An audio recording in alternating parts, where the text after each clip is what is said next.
Hello everyone, कैसे हैं आप सब। आई होप आप सब अच्छे होंगे। आप सभी का हमारे यूट्यूब चैनल फिजिक्स क्लासेस में स्वागत है। आज हम लोग नई चैप्टर की शुरुआत करने वाले हैं, वो है इलेक्ट्रोस्टैटिक पोटेंशियल। मैं आपको बता दूं, जो इलेक्ट्रोस्टैटिक्स है उसमें दो चैप्टर मेनली है। कौन से? एक इलेक्ट्रिक फील्ड और गॉस थ्योरम एक साथ पढ़ना होता है, और इलेक्ट्रोस्टैटिक पोटेंशियल और कैपेसिटेंस। ठीक है, ये दोनों चैप्टर हम लोग वन बाय वन पढ़ते हैं। हम लोग इलेक्ट्रिक फील्ड और गॉस लॉ पढ़ चुके हैं, और आज पढ़ेंगे हम लोग इलेक्ट्रोस्टैटिक पोटेंशियल। तो देखिए, सबसे पहले मैं बात करूं, एक वर्ड है इसमें, क्या है? पोटेंशियल। तो पोटेंशियल का मतलब क्या है? जैसे हम लोग डेली लाइफ में क्या यूज करते हैं, किसी इंसान को जैसे कि उसको हम लोग मोटिवेट करना होता है तो क्या बोलते हैं कि भाई आप में ये पोटेंशियल है, आप इस काम को कर सकते हो। इसका मतलब क्या है? पोटेंशियल कुछ वर्क डन से रिलेटेड चीज लग रही है। ठीक है, किसी भी टॉपिक को समझने के लिए सबसे मेन चीज होता है कि आप उस टॉपिक में ये समझिए कि उसमें वो क्या कहना चाह रहा है, उसकी फील क्या है। ठीक है, फीलिंग पहले समझिए। तो हमें पोटेंशियल क्या दिख रहा है कि एक वर्क डन है। ठीक है, वर्क डन जैसा ही है। तो हम लोग बात करते हैं, अब इलेक्ट्रोस्टैटिक पोटेंशियल पढ़ने के लिए हम लोग स्टार्ट करते हैं पहले पोटेंशियल डिफरेंस से।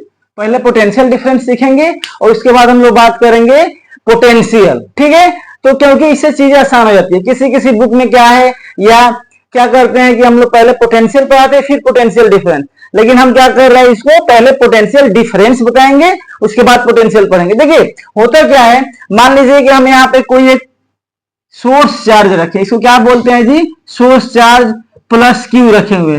ठीक है, अब देखिए, अब ये क्या करेगा, अपने आसपास एक इलेक्ट्रिक फील्ड जनरेट करेगा, और उस इलेक्ट्रिक फील्ड में अगर कोई भी चार्ज आएगा तो इस पे क्या लगाएगा? फोर्स लगाएगा। क्या लगाएगा? फोर्स। अब होगा क्या, मान लेते हैं कि यहाँ पे एक प्लस क्यू चार्ज है, और यहाँ इसके आसपास एक इलेक्ट्रिक फील्ड है, और एक पॉइंट पे हमने, एक पॉइंट बी पे हमने क्या लिया, ये पॉइंट बी पे टेस्ट चार्ज। अब इस टेस्ट चार्ज को हमको बी पॉइंट पे, इसको मान लेते हैं, ये ऐसे लिख देते हैं, इसको ए मान लेते हैं, इसको बी मान लेते हैं। ठीक है, क्या करते हैं, ए पॉइंट से बी पॉइंट पे लाना है, इस पॉइंट से यहां पे लाना है। तो एक बात बताइए, हमें वर्क डन करना पड़ेगा कि नहीं? क्यों करना पड़ेगा? क्योंकि देखिए ये भी पॉजिटिव चार्ज है, ये भी पॉजिटिव चार्ज है, क्या करेगा? इसको आने नहीं देगा, इस पे एक रिपल्सिव फोर्स लगेगा। तो अब देखिए, मैं इसको डेफिनेशन में बता रहा हूं, पोटेंशियल डिफरेंस में be defined between two points. कहा जी? टू पॉइंट्स के बीच में। कैसा? Work done. क्या है जी? Work done. किसमें? Moving unit positive charge. मतलब क्या? पोटेंशियल डिफरेंस क्या है? किसी चार्ज के इलेक्ट्रिक फील्ड में एक यूनिट पॉजिटिव चार्ज को एक पॉइंट से दूसरे पॉइंट में ले जाने में जितना वर्क डन करना पड़ता है, वही क्या कहलाता है? इन दोनों पॉइंट के बीच का पोटेंशियल डिफरेंस। अगर मैं इसको सिंबल के फॉर्म में लिखना चाहूं तो क्या लिखूंगा? पोटेंशियल डिफरेंस अगर मैं V बोल रहा हूं तो इसको क्या बोलूंगा? VV minus VA। कहां का पोटेंशियल? इस पॉइंट में, इस पॉइंट से यहां लाना, ए से बी में लाने में, तो बी का पोटेंशियल क्या होगा? ज्यादा होगा। VV minus VA equal to क्या होगा? Work done. वर्क डन कहां से? ए टू बी, ए से बी के बीच में जितना वर्क डन करना पड़ेगा, और अपॉन में क्या? Q not. यही क्या बताता है हमको? पोटेंशियल डिफरेंस बताता है। कहां का? इस दोनों के बीच का पोटेंशियल डिफरेंस हो गया। ठीक है, अगर हम यूनिट की बात करें तो यहां पे हम क्या देख रहे हैं? यूनिट की बात करें तो क्या होगा? वर्क डन अपॉन में क्या आ रहा है? Q not. अब वर्क डन का यूनिट क्या होता है जी? अगर मैं वर्क डन की यूनिट बात करूं तो क्या होता है? फोर्स इंटू डिस्प्लेसमेंट, और चार्ज क्या होता है? कूलम। और देखिए, और न्यूटन मीटर जो वर्क डन है, यही यूनिट किसका है? जूल। इसको क्या बोल देते हैं? जूल पर कूलम। और देखिए, इसी का हम लोग अगर एक साइंटिस्ट के नाम पे वोल्ट, उनके नाम पे क्या है? वोल्ट। तो यूनिट क्या हो जाएगा? वोल्ट, या क्या बोल सकते हैं हम लोग? न्यूटन मीटर पर कूलम, या क्या बोल सकते हैं? जूल पर कूलम। ये सारे के सारे यूनिट किसके हो गए? सब यूनिट हो गए पोटेंशियल डिफरेंस के। और एक और बात बता दूं, ये पोटेंशियल डिफरेंस और पोटेंशियल दोनों का यूनिट क्या होता है? बिल्कुल सेम होता है। और एक अब सिचुएशन लेते हैं हम। ठीक है, ये तो हो गया पोटेंशियल डिफरेंस का। और एक चीज, एक इसमें दो कंडीशन हम लोग मानते हैं। क्या मानते हैं? सबसे पहली बात कि ये जो टेस्ट चार्ज लिए हैं वो इतना क्या है? इतना ही ज्यादा बड़ा होना चाहिए जो क्या करे? इसके डिस्ट्रीब्यूशन को क्या करे, डिस्टर्ब ना करे। मतलब क्या है, अगर ये पॉजिटिव चार्ज है जब ये पास में आएगा तो इसको भी तो रिपेल कर सकता है। तो लेकिन क्या करता है कि हम लोग इतना ही बड़ा लेते हैं जिससे क्या करे, इसमें रिपल्सन ना हो। पहला कंडीशन ये है कि ये टेस्ट चार्ज क्या करे, इसको डिस्टर्ब ना करे। और जब सेकंड कंडीशन क्या है, इसमें हम लोग क्या है, इसमें इतना ही वर्धन करते हैं क्या हो कि वो सिर्फ और सिर्फ बी पर आकर क्या हो जाए, असेंबल हो जाए। इसमें कोई भी एक्सेलरेशन नहीं होना चाहिए। इसको मान लीजिए कि क्या होता है कि एक इंसान दौड़ रहा है तो इतना ही तेज दौड़े कि यहाँ पर आकर सिर्फ और सिर्फ क्या कर दे, रुक जाए, इससे आगे ना जाए। ठीक है, ये होना चाहिए। ये चार्ज भी क्या है, यहाँ पर आकर रुक जाए, इसके आगे नहीं जाना चाहिए। तो दो कंडीशन हम लोग मान लिए। अब हम लोग बात करते हैं इलेक्ट्रोस्टैटिक पोटेंशियल। मैं इसको इरेज कर रहा हूं, स्क्रीनशॉट लेना आप ले सकते हैं। देखिए अब हम लोग बात करते हैं इलेक्ट्रोस्टैटिक पोटेंशियल का। देखिए बिल्कुल सब कुछ सेम रहेगा, इसमें सिर्फ थोड़ा सा चेंजिंग आएगा। देखिए क्या आएगा, ये अगर हम बात करें इलेक्ट्रोस्टैटिक पोटेंशियल, क्या है इलेक्ट्रोस्टैटिक पोटेंशियल। देखिए इसमें क्या खास बात है, अब ये जो ए पॉइंट है ना, ये जो टेस्ट चार्ज हम कहां रखे हैं, ए पॉइंट पे। अब हम इस पॉइंट को उठाकर कहां लेकर चले जाते हैं, देखिए कहां, इंफिनिटी पे। अभी भी देखिए इसको समझिए क्या है। मान लेते हैं कि ये पॉइंट यहां पे हमने क्या रखा है, एक प्लस क्यू चार्ज रखा है। हमें एक पॉइंट है, पॉइंट बी, ठीक है, और ये ए था। अब ये जो ए पॉइंट है ना, ये ए पॉइंट, इसको हम लोग कहां लेकर चले जा रहे हैं, मान लेते हैं कि ये कहां पे है, इंफिनिटी पे। और इंफिनिटी पे पोटेंशियल क्या होता है, इंफिनिटी पे पोटेंशियल होता है जीरो। हम लोग इसको एक बहुत ही इनफाइनाइट डिस्टेंस पे ले लेते हैं। अब देखिए अब क्या होता है, इस पॉइंट पे लाने में, अब देखिए हमको इस चार्ज को, इस क्यू नॉट को इंफिनिटी से लाने में जो वर्क डन करना पड़ता है, हम मान लेते हैं कि डब्ल्यू है, ठीक है। तो v इक्वल टू क्या लिखे थे, वीवी माइनस वीए। और चूंकि वीए क्या है, वीए क्या है, जीरो, तो हम लोग क्या लिख सकते हैं, वीवी माइनस जीरो इक्वल टू वीवी, ठीक है। और देखिए, और ये अब W, हम लोग डब्ल्यू ए बी लिखे, तब यहाँ क्या लिखते हैं, डब्ल्यू अपन में क्यू नॉट। समझिए क्या है इसमें फर्क, सिर्फ इतना है, अगर किसी इलेक्ट्रिक फील्ड के अंदर एक पॉइंट से दूसरे पॉइंट में ले जाने में जितना वर्क डन हो रहा था, तो वो था पोटेंशियल डिफरेंस।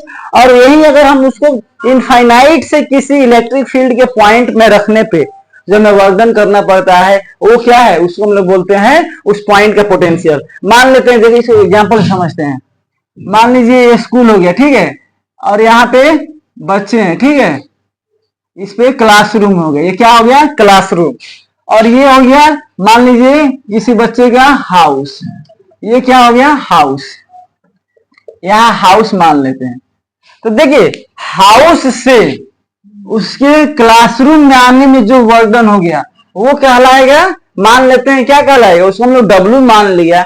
और इस क्लासरूम के अंदर, इस क्लासरूम के अंदर एक पॉइंट से दूसरे पॉइंट में जाने में जो वर्क डन हो रहा है वो क्या मान लेते हैं, उसको पोटेंशियल डिफरेंस। क्या हो रहा है, इनफाइनाइट से किसी पॉइंट में आने में किया गया काम क्या कहलाता है, क्या कहलाता है, पोटेंशियल। और किसी एक पॉइंट से, किसी इलेक्ट्रिक फील्ड में एक पॉइंट से दूसरे पॉइंट में जाने में जितना वर्क डन करना पड़ रहा है वो क्या कहलाता है, पोटेंशियल डिफरेंस। तो पोटेंशियल डिफरेंस अगर जिसको क्लियर है उसको क्या है, पोटेंशियल भी क्लियर हो गया। करना क्या है, सिर्फ ए पॉइंट को कहां एज्यूम कर लेना है कि वो कहां पे है, इंफिनिटी पे है। और इंफिनिटी पे वर्क डन नहीं, पोटेंशियल क्या होता है, जीरो होता है। और उसको लाने में जितना काम करना होगा वो क्या कहलाएगा, आपका क्या कहलाएगा, पोटेंशियल, उस पॉइंट पे, ठीक है। इसके बाद हम लोग क्या करेंगे, एक बहुत ही इंपॉर्टेंट टॉपिक है, इसमें हम लोग पढ़ने वाले हैं, इसको यूज करना है हमें, क्या, किसी पॉइंट चार्ज के द्वारा, क्या पढ़ना है, किसी पॉइंट चार्ज के द्वारा इलेक्ट्रिक पोटेंशियल कितना होता है, इसको हम लोग आइए देखते हैं। देखिए अब हमें क्या करना है, एक पॉइंट चार्ज है प्लस क्यू, ठीक है। यहाँ पे हमें एक सोर्स चार्ज रखे हैं कहां पे, क्यू नॉट पे, ठीक है। हमको क्या करना है ना, इस पॉइंट से इस पॉइंट पे क्या करना है, इसको लाकर रखना है, ठीक है। और हमको यहां से पॉइंट पी का, मेनली क्या है, पॉइंट पी पे हमको इस चार्ज के द्वारा पोटेंशियल निकालना है। तो हमने क्या किया, हमने ए पॉइंट पे टू टेस्ट चार्ज रखा और उसको ए से बी, इसको क्या बोलते हैं, स्मॉल डिस्टेंस dx ले जाने में क्या किए, हमने यहाँ पे पहले वर्क डन निकाल लेंगे ए से बी जाने पे, और उसके बाद हम क्या करेंगे, इसको इंटीग्रेट कर देंगे। इंटीग्रेट कर देंगे कहाँ, पूरा इंफिनिटी तक, तो इससे क्या निकलेगा, टोटल वर्क डन। अच्छा बात तो ये जो हमको यहां से यहां ले जाएंगे तो फोर्स किधर लगेगा, ये फोर्स क्या होगा, रिपेल करेगा ना इसको, तो इसको आउटवर्ड अपोजिट डायरेक्शन में, और डिस्प्लेसमेंट किधर हो रहा है, ये लेफ्ट में। तो देखिए सबसे पहले हम क्या लिख दें यहाँ पे, फोर्स, फोर्स का वैल्यू क्या होता है, कूलम्ब्स लॉ से क्या जानते हैं, 1/4 pi epsilon not Q not by x square, और यहाँ पे डिस्टेंस कितना है, एक्स था, ठीक है, और ये डिस्टेंस कितना है, आर। तो हम लोग क्या करते हैं, ये तो फोर्स निकल गया। अब देखिए ये ए से बी जाने में वर्क डन, हमने क्या इसको डी डब्ल्यू मतलब क्या, छोटा work done, small work done मान लेते हैं क्या। तो वर्क डन का फॉर्मूला क्या होता है, एफ डॉट डी एक्स, इसको क्लास 11 में जब लोग वर्क डन पढ़ाते हैं मैकेनिक्स में तब बताते हैं, एफ डॉट डी एक्स, और डॉट क्या होता है, कॉस थीटा। तो एक बात बताइए, फोर्स और डिस्प्लेसमेंट के बीच का एंगल क्या है, देखिए ना यहाँ पे एंगल क्या है, 180 डिग्री है, और कॉस 180 का वैल्यू कितना होता है, कॉस 180 डिग्री का वैल्यू होता है -1, यहां से वर्क डन क्या आ गया, माइनस एफ डी एक्स, ठीक है। और एक बात बताइए, अब हमें क्या करना है, हमें टोटल वर्क डन क्या पता करना है, टोटल वर्क डन, इसको डब्ल्यू क्या करेंगे, इसको हम लोग इंटीग्रेट कर देंगे। और देखिए इसको हम लोग इस पॉइंट पे चूंकि हमें पोटेंशियल बताना है, तो हमें कहां का वर्क डन निकालना है, इंफिनिटी से इस पॉइंट पे लाने पे, कहां से, इंफिनिटी से इस पॉइंट पे। तो हम लोग क्या कर देंगे, यहाँ पे डेफिनिट इंटीग्रल करेंगे, कैसे, माइनस एफ क्या है जी, ये माइनस साइन बाहर लगा देते हैं, 1/4 pi epsilon not Q not by x square, ठीक है, ये हो गया। अब हम लोग का लिमिट देखिए, लिमिट क्या है, कहां से कहां वर्क डन को इंटीग्रेट करना है, इंफिनिटी से लेकर कहां, आर तक, ठीक है। अब हम लोग क्या करते हैं, देखिए इंटीग्रेट करते हैं, वर्क डन का फॉर्मूला लिख देंगे, इंटीग्रेशन क्या होगा, माइनस बाहर आएगा, 1/4 पाई एप्सिलॉन नॉट, और देखिए Q not by x square. तो हम लोग क्या करते हैं ना, ये जितने भी चीज देखिए, इन सारे चीज को जो कांस्टेंट है उसको बाहर कर लेते हैं। कौन कौन से कांस्टेंट है, -1/4 pi epsilon not Q not, अंदर क्या रहेगा, एक्स स्क्वायर, और लिमिट क्या रहेगी, इंफिनिटी से आर, ठीक है। अब देखिए ये चीज देखिए, यहाँ पे कुछ बच्चों को समझ में नहीं आ रहा होगा, क्योंकि उनको क्या इंटीग्रेशन थोड़ा सा जानना होता है, बेसिक मैथमेटिक्स फिजिक्स को पढ़ने के लिए जरूरत पड़ती है। तो होगा क्या, यहाँ पे हम लोग, हाँ अब एक्स स्क्वायर यहाँ पे क्या है, नीचे है, 1/x² है ना, तो इसको हम जब ऊपर लेकर जाएंगे तो क्या हो जाएगा, x⁻², क्या हो जाएगा, x⁻², और यहाँ पे dx भी तो रहेगा, और यहाँ -dx हो गया। और हम लोग क्या जानते हैं, इंटीग्रेशन x के पावर n का इंटीग्रेशन होता है x के पावर n+1/n+1, ठीक है। तो यहाँ पे हमारा n क्या है, n हमारा यहाँ पे है -2, तो जब हम लोग इसको इंटीग्रेट करेंगे यहाँ माइनस रहेगा, और क्यू नॉट इंफिनिटी से लेकर r। अब होगा क्या, देखिए इंटीग्रेट कर रहे हैं, क्या होगा, x के पावर -2, यहाँ पे मैं ऐसे लिख दे रहा हूं, यहाँ पे लिमिट ऐसे लगा दूंगा, इंफिनिटी से लेकर r, माइनस एक्स के पावर -2 + 1 अपन में -2 + 1, यही होगा ना। अब यहां से क्या निकलेगा, -1/4 pi epsilon not Q not, होगा क्या, यहाँ पे माइनस, देखिए x के पावर -1 अपन में -1, r से लेकर इंफिनिटी। अब देखिए होगा क्या, -1/4 pi epsilon not Q not, और यहाँ पे माइनस माइनस, यहाँ पे क्या कर देंगे, इस माइनस को बाहर ले लेते हैं, -1, ये प्लस हो जाएगा, और ऊपर क्या हो जाएगा, 1/x हो जाएगा, और यहाँ r से इंफिनिटी। अब अगर हम इसको मैं इरेज कर रहा हूं, देखिए इसको मैं इरेज कर रहा हूं, होगा क्या, जब हम लिमिट रखेंगे तो कैसा रखते हैं, 1/4 pi epsilon not Q not, इधर क्या रखेंगे, 1/x की जगह पे r रखेंगे, 1/∞। तो यहां से क्या आ जाएगा, वर्क डन 1/4πε0 और 1/∞ क्या होगा, क्या होगा जी, 1, ये तो 1/∞ क्या हो जाएगा, 0। और यहां से हमें वर्क डन मिल जाएगा। वर्क डन क्या मिल जाएगा जी, 1/4πε0 Q0/R। देखिए ये हमको क्या मिल गया, वर्क डन। अब मैं इसको इरेज कर रहा हूं। देखिए अब हमें वर्क डन निकालना है, क्या निकालना है, हमें वर्क पर यूनिट चार्ज निकालना है ना। और V क्या होता है, V इक्वल टू होता है W/Q0। तो W कितना है, अभी आया है 1/4πε0 Q0/R है, और हमको इसको Q0 से क्या कर देंगे, डिवाइड कर देंगे। तो Q0 से Q0 चला जाएगा, और यहां से क्या आ जाएगा, V इक्वल टू क्या आ गया, 1/4πε0 Q/R। मैं आपको एक और चीज बता दूं, ये जो पोटेंशियल आया है ये क्या है, यहाँ पे देखिए R के पावर क्या है, 1 है। यही इलेक्ट्रिक फील्ड आया था वो क्या था, 1/4πε0 Q/R² आया था। समझे ये चीज, ठीक है। ये दोनों में फर्क समझना है कि वहां पे क्या था, R² इलेक्ट्रिक फील्ड में, और पोटेंशियल में क्या होता है, 1/R होता है, यहाँ पे R होता है, ठीक है। अब देखिए हम लोग इसका ग्राफ ड्रॉ करते हैं। ग्राफ क्या है, देखिए ये चीज समझना बहुत ही इंपॉर्टेंट है, इसको समझ लेते हैं। हमारे पास क्या है, V का वैल्यू कितना है, 1/4πε0 Q/R। इलेक्ट्रिक फील्ड का वैल्यू क्या होता है, 1/4πε0 Q/R², ठीक है। अब हम लोग क्या करते हैं, एक ग्राफ ड्रॉ करते हैं, ठीक है। R और किसके बीच में, यहां पे रहेगा एक साइड इलेक्ट्रिक फील्ड और एक रहेगा पोटेंशियल, दोनों ही रहेंगे, ठीक है। ऐसे इसको देखिए,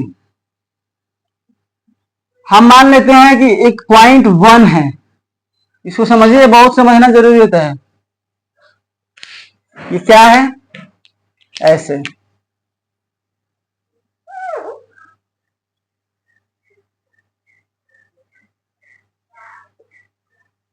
ये पॉइंट को हम लोग मान लेते हैं कि क्या है, एक सेकंड मैं इसको फिर से ड्रॉ कर रहा हूं। अच्छा बात है, जब R लेस देन 1 है उस समय क्या है, R लेस देन 1 मतलब क्या, मान लीजिए 1/2। तो पोटेंशियल क्या है, पोटेंशियल का वैल्यू क्या है, कम है, कहा, इलेक्ट्रिक फील्ड से। आप देख सकते हैं पुट करके, यहाँ पे 1/2 मतलब ऊपर जाएगा तो क्या हो जाएगा, 2 गुना, यहाँ पे क्या हो जाएगा, अगर मैं R इक्वल टू क्या ले लूं, R इक्वल टू 1/2, तो मैं इलेक्ट्रिक फील्ड पोटेंशियल की बात करूंगा तो क्या आएगा, 1/4πε0 Q/R/2, ठीक है। और मैं इलेक्ट्रिक फील्ड की बात करूंगा तो क्या आएगा, 1/4πε0, अच्छा 1/2 ले लिया, ठीक है। और यहाँ पे क्या आ जाएगा, Q/1/2 का होल स्क्वायर। तो यहाँ क्या आ जाएगा, 2Q/4πε0, और यहाँ क्या आ जाएगा, 4Q/4πε0। हम क्या देख रहे हैं कि जब वैल्यू 1 से छोटा होता है उस समय क्या रहता है, इलेक्ट्रिक फील्ड बड़ा रहता है। समझिए इसको, क्या है, बहुत समझना इंपॉर्टेंट है। तो 1 से छोटे के लिए क्या होता है, इलेक्ट्रिक फील्ड कहां रहेगा, ऊपर रहेगा, और 1 से बाद देखिए जो रेड वाला है ये क्या है, 1/4πε0 Q/R², और ये क्या है, यहां पे R इक्वल टू 1 है, यहां पे क्या है, ये है 1/4πε0 Q/R। देखिए ये जो ग्राफ है इसको समझना बहुत जरूरी है। जब R का वैल्यू 1 से छोटा रहेगा उस समय इलेक्ट्रिक फील्ड का वैल्यू इस केस में जो इलेक्ट्रिक फील्ड होगा वो क्या होगा, ग्रेटर देन होगा पोटेंशियल, मतलब उसका ग्राफ कहां रहेगा, ऊपर रहेगा। और वहीं इस केस में इलेक्ट्रिक फील्ड क्या होगा, पोटेंशियल से छोटा रहेगा। इस बात को समझना बहुत जरूरी है कि जब 1 से छोटा रहेगा, फ्रैक्शन में रहेगा 1 से छोटा, उस समय इलेक्ट्रिक फील्ड क्या होगा, ज्यादा होगा, कहां, पोटेंशियल से। इसलिए देखिए जो रेड कलर का ग्राफ दिखाया हूं ये एक्चुअली क्या है, ये है इलेक्ट्रिक फील्ड। ये क्या है, इलेक्ट्रिक फील्ड का ग्राफ। और ये किसका ग्राफ है, ये है किसका, पोटेंशियल का। तो आई होप ये ग्राफ आप लोगों को समझ में आया होगा और इसको समझना जरूरी भी है। और नेक्स्ट जो हम क्लास पढ़ेंगे, नेक्स्ट क्लास में हम लोग क्या सीखेंगे, जिसमें हम लोग ये तो सिंगल चार्ज के द्वारा इलेक्ट्रिक पोटेंशियल निकाला, अब हम लोग डाइपोल के द्वारा क्या निकालेंगे, कहां, उसके इक्वेटोरियल और एक्सियल पोजीशन हम लोग इलेक्ट्रिक फील्ड में निकाले थे, लाइकवाइज यहां भी हम लोग इसको निकालेंगे। Thank you so much for watching this video.